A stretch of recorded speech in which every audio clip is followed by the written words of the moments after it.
Estamos en una serie, como iglesia hemos empezado una serie que se llama El carácter de Cristo en mi vida.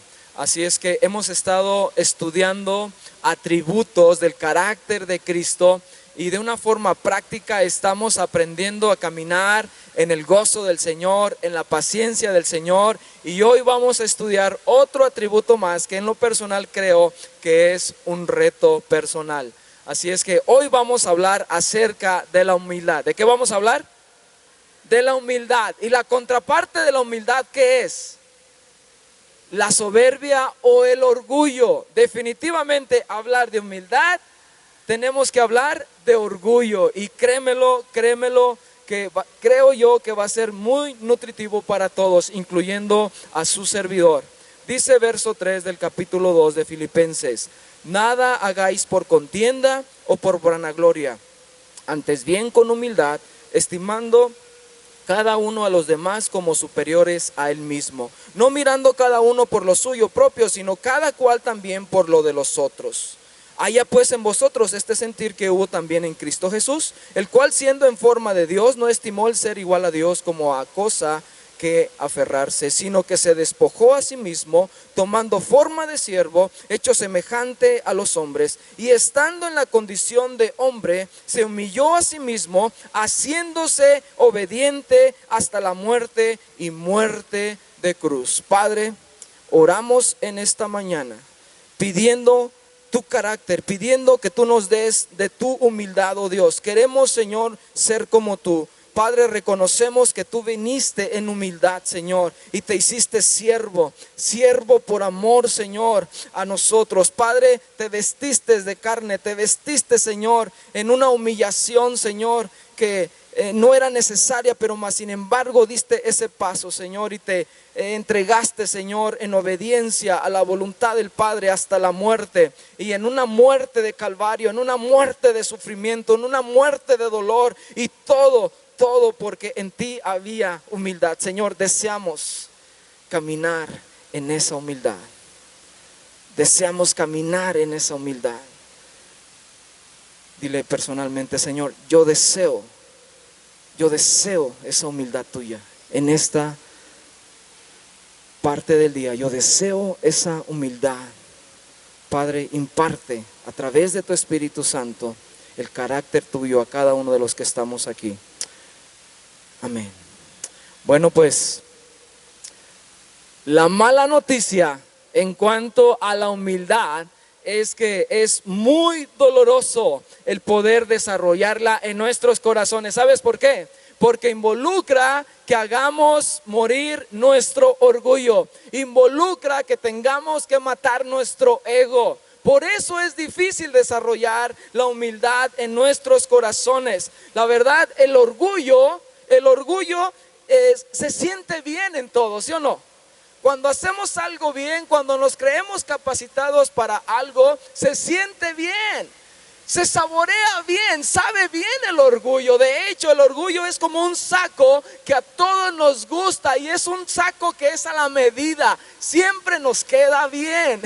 ¿Te has puesto una prenda que no te queda? Pues déjame decirte que el orgullo siempre nos queda bien, nos asienta bien. Por eso es que es difícil caminar en humildad. Otra cosa acerca del orgullo es que el orgullo es silencioso. La mayoría de las veces nosotros no reconocemos que somos orgullosos porque ni siquiera nos damos cuenta. El orgullo es algo que se adhiere a nuestros corazones y está ahí presente, pero lo peor de todo y el problema es que nosotros no nos damos cuenta. De hecho, nosotros somos más orgullosos de lo que pensamos y menos humildes de lo que creemos. ¿Cuánto nos hemos dado cuenta de esta realidad? Somos más orgullosos de lo que creemos y menos humildes de lo que pensamos. Yo creo que muchas veces nosotros estamos batallando a través de nuestra naturaleza en la humildad. ¿Por qué? Porque nuestra naturaleza siempre tiende a ser altanera. Nuestro corazón tiende de manera natural a externar el orgullo. se centra en nosotros mismos, ese diario vivir, y siempre buscamos nuestro yo, siempre buscamos nuestra satisfacción. Y la verdad que si tú quieres cultivar el carácter de Cristo, tienes que reconocer cuánta humildad te falta y cuánto orgullo tienes de más. ¿Sí?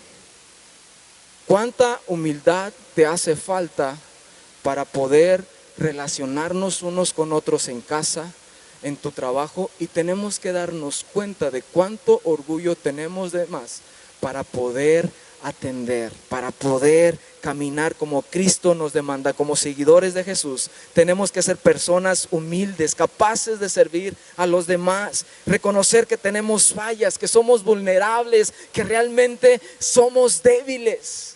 Yo no sé si tú te hayas dado cuenta en cambios en tu organismo, pero a mí personalmente me está pegando en la parte física el orgullo de decir que ya no puedo brincar como antes, ya no puedo comer las mismas cosas que antes, y apenas tengo 40 y hay una cosa que se está ajustando acá, porque yo digo, ¿cómo es posible? Yo era la persona que iba, subía, bajaba, traía, recogía, hacía de todo y no me impedían hacer nada a mi cuerpo. Pero ahora me estoy dando cuenta que está llegando a límites y tengo que respetar esos límites. ¿Cuántos están en este proceso también? ¿Sí? El peso nos limita, las articulaciones nos limitan, las fuerzas nos limitan. Yo ahorita ya a las 9, 10 de la noche ya estás como, ¿cómo le dicen? Caballo lechero. Ya nada más así cerrando los ojos, y por más que quieras mantenerte despierto, dices, no, ya quiero reconocer cama, ya tienes que descansar, ya no es el aguante de antes. Ahí se trabaja el orgullo también. Bueno, déjame describirte lo que es la humildad. ¿Qué es humildad? La palabra para humildad se traduce en el diccionario bíblico de esta forma: que no se levanta lejos del suelo. Literalmente, la palabra humildad significa que algo siempre está aterrizado en el piso, que no se levanta del suelo. Algo más. Por eso es que muchas veces decimos, este cuate, ¿ya qué? Ya perdió el piso, ¿sí o no? Cuando una persona es soberbia, altanera, dice, no, este cuate ya perdió el piso. ¿Por qué? Porque literalmente la palabra humildad se traduce que no se levanta lejos del suelo. Aquel que piensa de sí mismo como bajo, piensa de sí mismo con mente sana, libre de orgullo. Eso es humildad. Así es como se describe humildad en la palabra. Ahora, 3 efectos de la verdadera humildad en el creyente. Una persona humilde, una persona que realmente refleja el carácter de Cristo en humildad, es una persona que se somete voluntariamente y gozosamente a la voluntad de Dios, una profunda dependencia en Dios y un deseo de glorificarlo siempre. Una persona humilde, nuevamente te lo digo, siempre está sometiéndose a la voluntad de Dios, está dependiendo de Dios y desea que Dios sea glorificado en su vida. También tiene una correcta estimación de él mismo. Una persona humilde tiene una correcta estimación de sí mismo. En otras palabras, piensa de sí con cordura, como dice la Biblia. Piensa de él ni más alto ni más bajo, de una forma sana, de una forma correcta, acorde a como Dios le ve. Una disposición mansa y respetuosa hacia los hombres. Una persona humilde también es una persona que es mansa, que tiene una disposición mansa y respetuosa hacia los hombres. Esa es la humildad que encontramos en la palabra y que debería de fluir en medio de nosotros como discípulos de Jesús. ¿Te estás evaluando? ¿Sí? ¿Te estás nutriendo de lo que es la verdadera humildad? Y estamos como racionalizándolo a ver cómo andamos en ese tema. Y sabes, en la palabra encontramos en Mateo 5:3 que la humildad es esencial para entrar al reino de los cielos. Mateo 5:3 dice, bienaventurados los pobres en espíritu, porque de ellos es el reino de los cielos. La palabra humildad está muy escrita, muy expresada en la palabra, está muy abundante en la palabra de Dios. La palabra humildad se habla mucho en ella, en la palabra de Dios. De hecho, es clave para la unidad en la iglesia. Romanos 12:16. Romanos 12:16. Si estás tomando notas, toma este versículo y ponlo ahí en tus apuntes. Romanos 12:16, palabra clave para la unidad dentro de la iglesia. Tenemos que ser personas humildes. Tenemos que ser personas, como dice aquí Pablo, unánimes entre vosotros, no altivos, sino asociándonos con los humildes. No seáis sabios en vuestra propia opinión.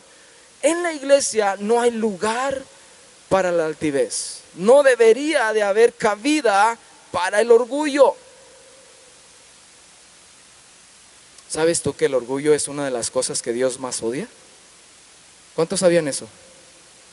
¿Sabían ustedes que Dios odia, aborrece, abomina a la persona altanera, orgullosa, la rechaza, la repele, la considera como una cosa detestable? Él considera un corazón orgulloso, como dice aquí Proverbios 8:13. El temor de Jehová es aborrecer el mal, la soberbia y la arrogancia, el mal camino y la boca perversa, dice Dios, aborrezco. Es como una abominación en el capítulo 16, verso 5 también de Proverbios. Todo corazón altivo es como una abominación delante de Él. El peligro del orgullo en nuestras vidas. El peligro del orgullo en nuestras vidas es esto, iglesia. Y yo te pido que pongas mucha atención y vigiles tu corazón en esto. Pero ¿sabías que todo pecado se centra en el orgullo? ¿Sabías que todo el pecado nace de un corazón orgulloso? ¿Cuántos sabían esto? Todo el pecado, de hecho el pecado original no nace en el Edén, nace en el corazón de un ángel caído llamado Lucifer, Satanás, un ángel creado por el Señor, un ángel glorioso, con hermosura, con una ornamenta totalmente preciosa, con un deber específico, pero que su corazón se enalteció. Y él dijo, yo puedo ocupar el trono de Dios. ¿Qué es eso? Orgullo, altanería. Yo puedo ocupar el trono de Dios. Yo no sé si tú lo has notado, pero todo pecado que nace en el corazón del hombre se revela en contra de la soberanía de Dios, su voluntad y sus propósitos. Y la prueba está en el Edén. ¿Qué sucedió en el Edén? Dios dijo, no puedes hacer esto. Y el hombre que dijo, tal vez sí puedo, ¿sí o no? ¿Sí pueden ver el orgullo ahí? Bueno, ¿y qué tal si sí llego a ser mejor que Dios? ¿Qué tal si este camino es mejor? Dios demandó esto, pero yo digo esto otro. Eso es orgullo. Y se ve desde el Edén. Se ve desde el Edén. Juan capítulo 9, verso 39.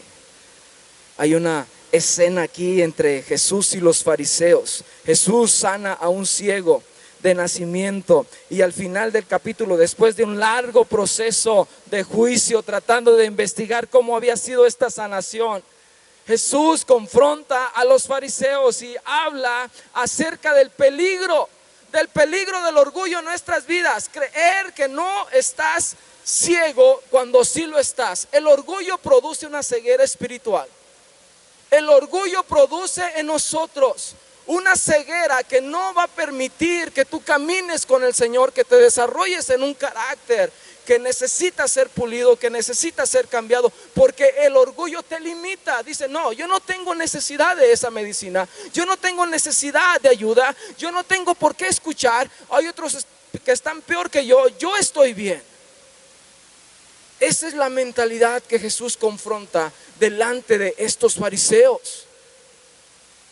Cuando ellos se sienten acusados por Jesús que ellos eran ciegos, espiritualmente. Verso 39, aquí en el capítulo 9 de Juan, dice: dijo Jesús, para juicio he venido yo a este mundo, para que los que no ven, vean, y los que ven sean cegados. Qué preciosa analogía. Está hablando de este ciego que no veía, pero que ahora ve, no solamente físicamente, sino espiritualmente. Porque a este hombre se le reveló la persona de Jesús y pudo conocer que era el Hijo de Dios. Pero más sin embargo, aquellos que veían físicamente, los fariseos decían: nosotros vemos muy bien. Y Jesús les reprende, verso 40. Entonces algunos de los fariseos que estaban con él, al oír esto, le dijeron: ¿acaso nosotros somos también ciegos? Y checa la contestación de Jesús. Jesús le respondió: si fuerais ciegos, no tendríais pecado. Mas ahora, porque decís, vemos, vuestro pecado permanece. ¿Sí se entiende? ¿Sí se entiende cómo los está confrontando Jesús?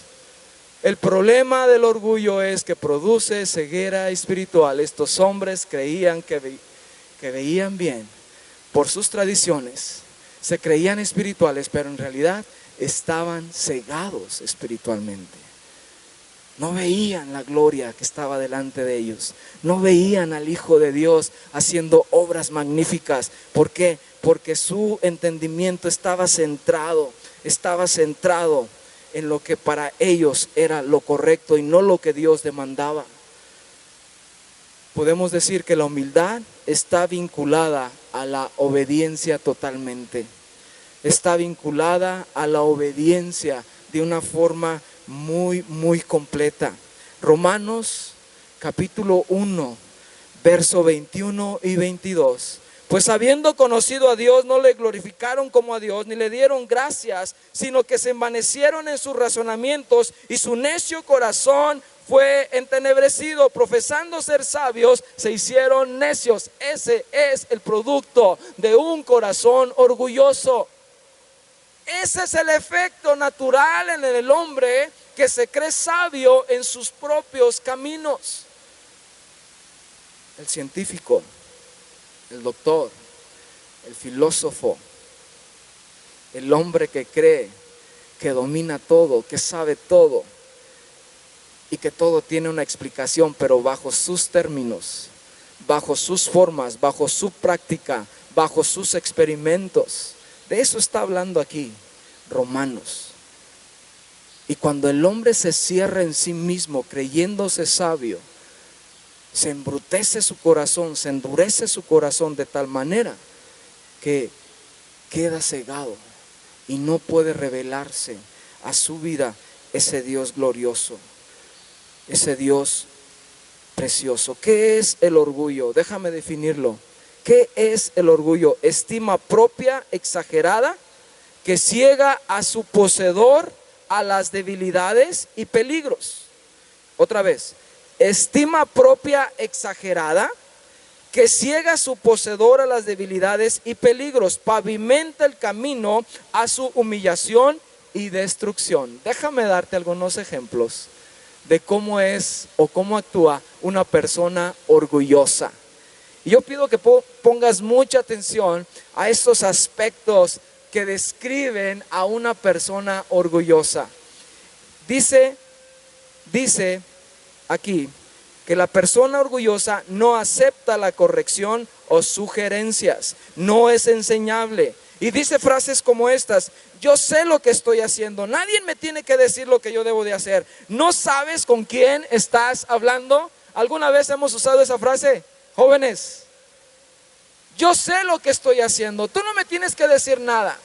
Claro que yo soy capaz. El orgulloso tiene hambre de atención, respeto y adoración en todas sus formas. El orgulloso siempre está buscando ser el centro de la plática. El orgulloso siempre está buscando la atención de los demás.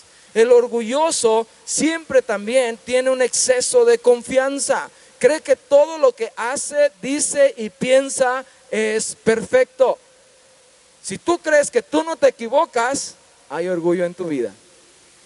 Si tú crees que todo lo haces bien, hay orgullo en tu corazón. estás permitiendo que algo esté ahí mal.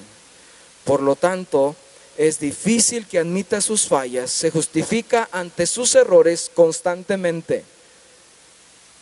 A ver, esta parte yo creo que a muchos nos alcanza. Difícilmente admite sus fallas, se justifica ante sus errores constantemente, le cuesta decir lo siento, yo respondí así porque me provocaron. ¿Cuántos hemos dicho eso? Yo soy de esta forma porque tuve esta niñez. Yo tenía que hacerlo porque realmente no había de otra. ¿Cuántas veces nos justificamos? ¿Sabes qué es eso? Orgullo. Dile a tu vecino, eso es orgullo. Ya no te engañes, eso es orgullo, admítelo.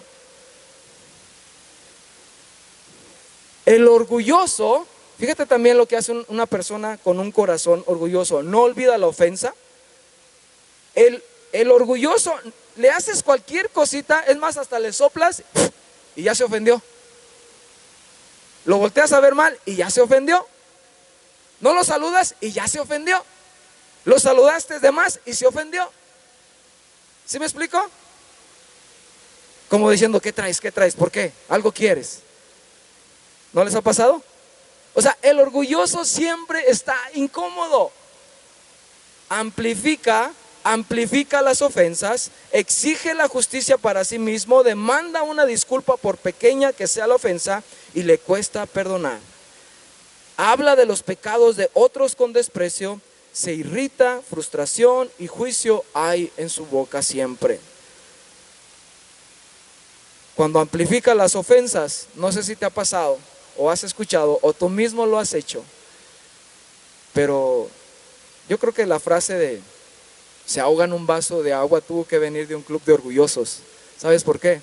Porque los orgullosos siempre están diciendo, me duele tanto, pobre de mí, esto que me hicieron no tiene nombre, que la justicia del cielo caiga sobre esta persona. ¿Por qué? Porque amplifica esa ofensa.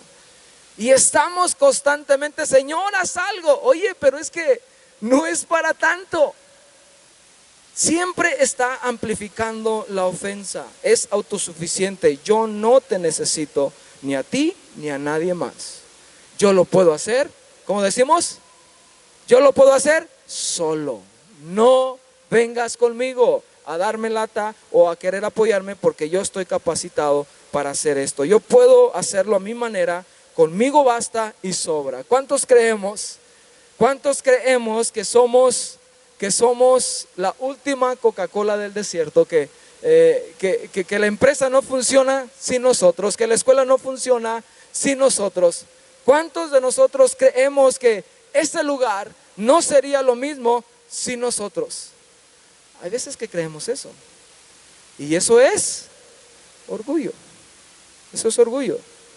No sé si ustedes conozcan a un boxeador muy famoso, de hecho se cree que fue uno de los boxeadores más famosos de todos los tiempos, Muhammad Ali. ¿Sabes cuál era la frase de este hombre? De las muchas frases que tenía que giraban alrededor de su orgullo. Él decía, cuando eres tan grandioso como yo, es difícil ser humilde. Este cuate era bueno. De hecho, yo no sé si tú has estudiado su carrera, pero este cuate realmente era bueno en lo que hacía. Y se atrevía a decir, o sea, era tanta su altanería, al orgullo, que realmente él decía, yo soy el mejor jugador de golf, pero no se han dado cuenta los demás. O sea, era tanta su presunción que no era un deporte que practicaba, pero como él era bueno en este, él pensaba que podía ser bueno en el otro. ¿Sí me explico? O sea, era tanto su orgullo que él siempre estaba diciendo, yo soy el mejor, yo soy el mejor, yo soy el mejor, yo soy el mejor. Y wow, ¿dónde escuchamos eso todos los días? Tienes que ser el mejor. Naciste para ser el mejor. Estamos tan bombardeados con filosofías humanistas que pone al hombre en un peldaño que no le corresponde, que pone al hombre en un lugar que ni él mismo puede dominar. ¿Sabes por qué? Porque el orgullo corrompe, el orgullo destruye. El orgullo es como ese monstruo que nosotros creamos, que después este mismo monstruo nos consume a nosotros, nos tumba, nos mata, nos pierde, nos lleva a una vida de soledad. Porque si una persona orgullosa, dígame usted, si le aman. Una persona orgullosa, ¿cómo termina su vida? Yo no sé si tú has visto casos, pero yo he visto personas que han sido orgullosas toda su vida y se da cuenta uno cuánto le amaron en su velorio o en su sepelio en sus últimos días. Cuántas personas estuvieron alrededor de él y te das cuenta que todo el mundo lo odiaba, porque eso provoca el orgullo. La humildad de Jesús, la humildad de Jesús es el ejemplo que tú y yo debemos de seguir día a día, iglesia. Nuestro Señor Jesucristo dice aquí en los versículos que leímos en Filipenses que Él tomó forma de siervo. Él tomó forma de siervo. No estimó el ser igual a Dios como a cosa que aferrarse, sino que se despojó a sí mismo, tomando forma de siervo, hecho semejante a los hombres. Jesús es el ejemplo claro de la humildad en la cual tú y yo debemos de caminar. Analiza el nacimiento de Jesús, analiza la manera en que nuestro Dios vino a este mundo, observa un poco y aprendamos acerca de la humildad de Jesús. Jesús siendo Dios, vestido de gloria, entronado, vestido de tanta realeza, rodeado de ángeles, glorificándole día y noche. Él decidió hacerse carne, caminar entre los hombres, limitarse a este cuerpo carnal. No solamente eso, el ser un bebé, limitarse en espacio y tiempo, el caminar como tú y como yo. Tuvo que aprender cosas de humanos. Pero cuando Él nació, dice la palabra que Él nació en un lugar muy humilde. Hablando acerca de la ciudad, no una ciudad importante, no en la capital del imperio, no nació en una cuna de oro, no nació en un palacio, nació en un establo, en una ciudad insignificante, no envuelto con tela de seda, eran pañales ordinarios, no en una cuna, sino en un pesebre, un lugar donde se le da alimento a los animales. ¿Por qué Jesús decidió venir a esta tierra de esa forma? ¿Será que desde que Él vino a este mundo nos estaba enseñando humildad? ¿Cuántos creen esto? ¿Será que desde que Él decidió hacerse hombre, nos estaba mostrando ese rey al cual vamos a servir, que es humilde? Nosotros también debemos de serlo y caminar como Él lo hizo. Realmente Él nació, nunca poseyó ropas reales, no poseyó riquezas. Por eso Mateo 8:20 dice: Jesús le dijo a aquellos que les querían seguir: las zorras tienen guaridas y las aves del cielo nidos, mas el Hijo del Hombre no tiene dónde recostar su cabeza. Por eso con autoridad pudo decirle a todos aquellos que les predicaba en Mateo 11:29: aprendan de mí que soy manso y ¿qué? ¿Qué dice ahí? Y humilde de corazón. Aprendan de mí que soy manso y humilde de corazón. Aprendan la humildad con la que yo me he vestido. Así debemos de ser tú y yo. 4 puntos para poder caminar en humildad. Punto número 1: debes de saber que Dios pelea en contra de los orgullosos. Anota ahí: cómo producir humildad. Tienes que grabarte esto en tu corazón. Tienes que tener esto presente siempre. Dios pelea en contra de los orgullosos. Santiago 4:6. Pero Él da mayor gracia. Por esto dice: Dios resiste a los soberbios y da gracia a los humildes. Dios resiste. Esa palabra en el original, ¿sabes qué significa? Significa para ir en batalla contra. En otras palabras, aquí Santiago está diciendo que Dios pelea literalmente en contra de aquellas personas que son soberbias. ¿Cuántos hemos visto? Otra vez voy con el box. ¿Cuántos hemos visto 2 contrincantes en el box? A ver, ¿cuántos ven box aquí? ¿Sí? Ok. ¿Qué pensamos? O vamos a meterlo en cualquier deporte. Tu equipo favorito, tu deporte favorito. Cuando tú ves el 1-1, ¿qué es lo que pensamos? ¿Va a ganar este por esto, por su experiencia, por su fuerza, por su técnica? ¿Sí o no? Si pensamos así, ¿no? Y evaluamos y decimos, no, este cuate va a ganar. No, no tiene el otro con qué ganarle. Imagínate, si puedes decir eso de dos hombres que se dan en un cuadrilátero, de dos equipos que se dan en una cancha, ¿tú crees que tenga sentido que nosotros, al ser soberbios, tengamos esperanza de ganarle a Dios? ¿Sabes tú que el orgulloso es aquel hombre que se está peleando en contra de Dios? ¿Y tú crees que tú le puedes ganar a Dios? Es de las soberbias más absurdas que pueda haber, ¿sí o no? No le podemos ganar a Dios. Pero más sin embargo el orgulloso cree eso. Cree que puede burlar a Dios. Cree que puede hacer las cosas mejor que como Dios las ha determinado.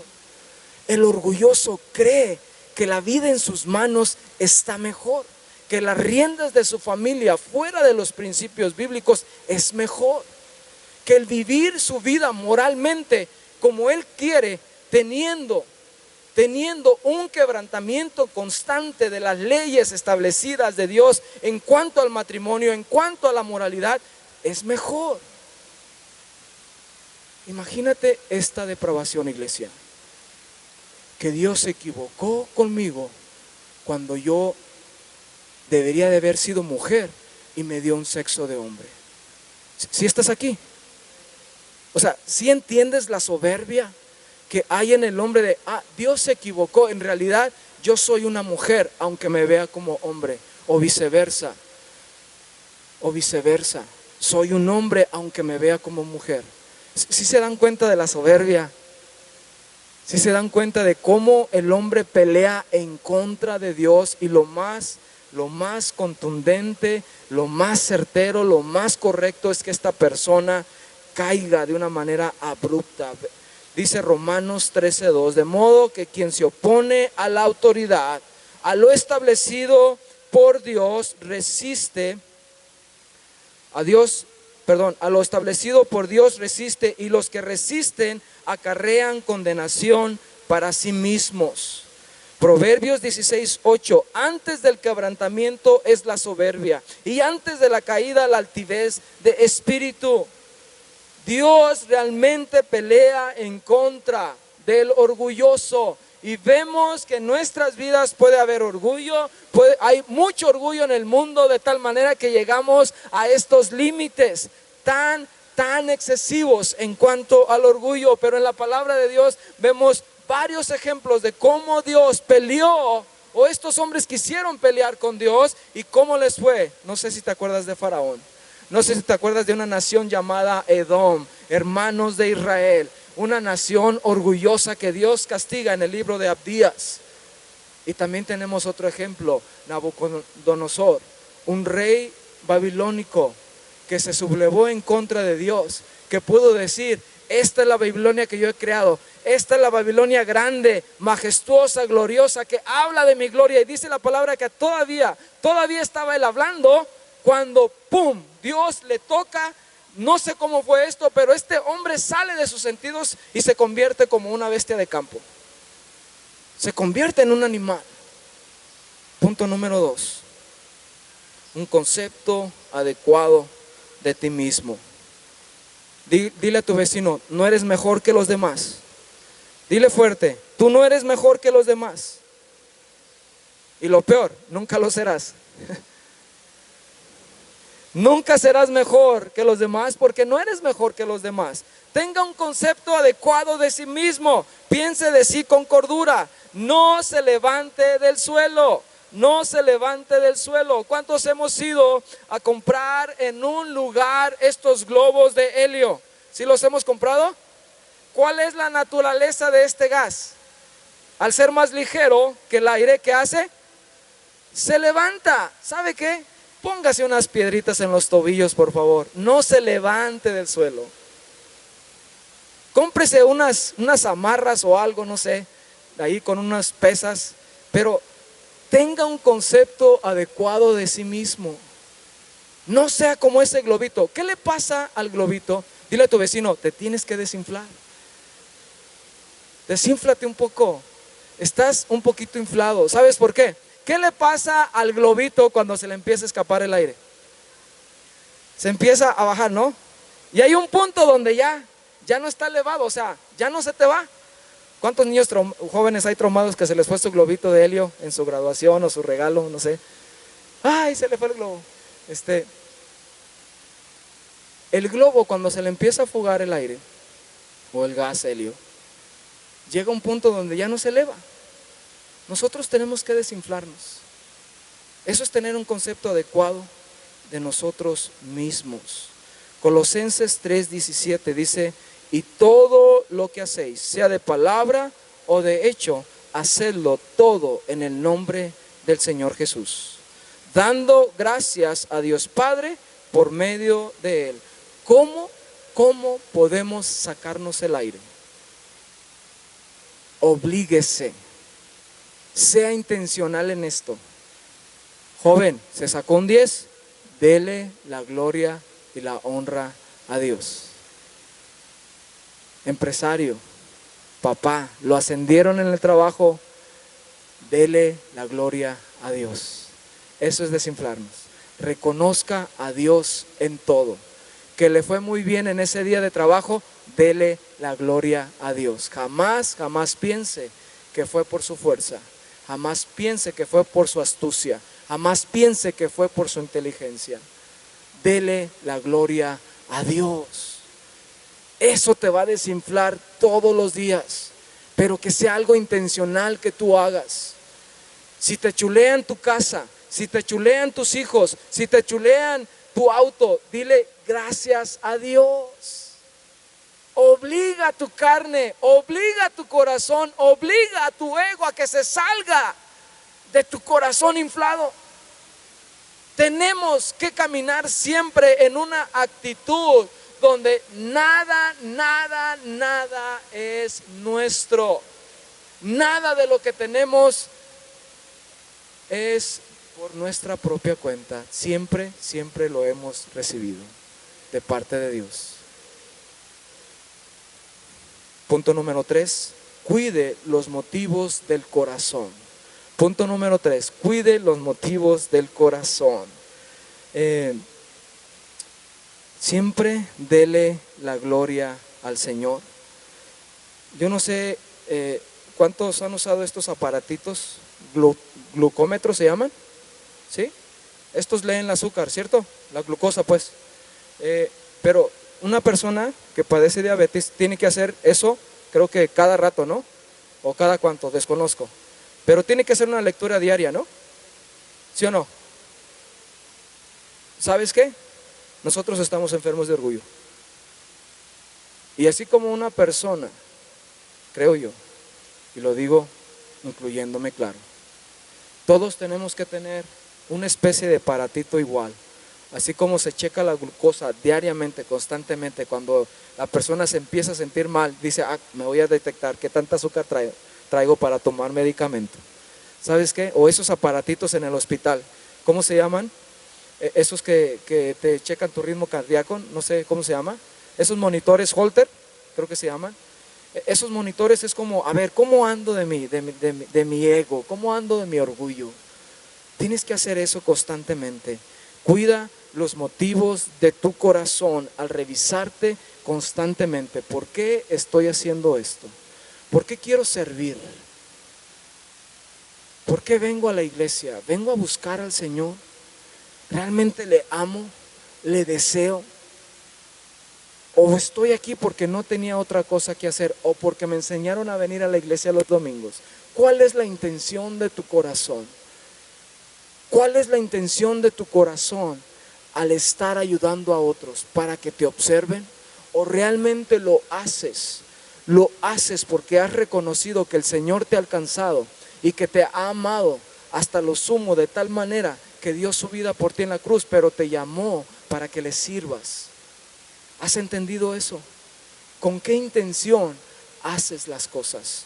Chécalo. Y punto número 4, voy a pedir que la alabanza pase. Sirva a los demás como a superiores. En la mecánica del reino nos lleva a vivir en un servicio hacia los demás. Cristo, nuestro modelo, dijo en Mateo 20:28, como el Hijo del Hombre no vino para ser servido, sino para servir y para dar su vida en rescate por muchos.